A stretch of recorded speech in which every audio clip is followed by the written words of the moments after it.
So if you're looking for stocks to buy at the moment, do you have to be pretty risk hungry? What are the ones out there that you'd still be looking for on the charts at the moment? I think there's still a lot of good looking charts out there at the moment, Cara. So you don't have to be overly risk hungry, but yeah, CBA, sorry, is certainly one that I like.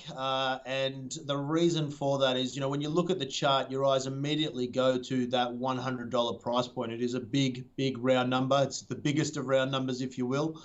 And it's acted as both significant support and resistance in the recent past. And we can just see on the chart there the way prices have congregated around that level.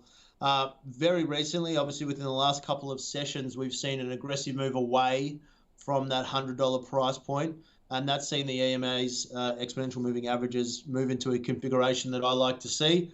We can see there also that the RSI is not overbought. So, if you were to buy this one around the current price, I was talking to my clients about buying that this morning when it was around 105 when it opened. There's a good probably 4 or 5% before it reaches the next swing high up towards 110. So, assuming the rally continues from here, you're getting that 4 or 5% before you really have to worry about whether 110 will be a significant resistance point.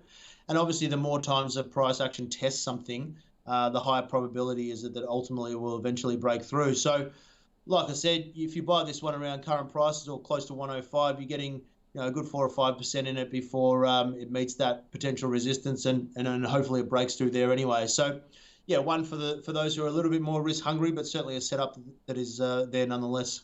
Chris, what's your view on the financials more broadly? I guess my question is, if you didn't like the financials, but the chart looked great, where is the balance between looking at the fundamentals of a sector, but looking at a really great chart and combining them when it comes to, entering a trade?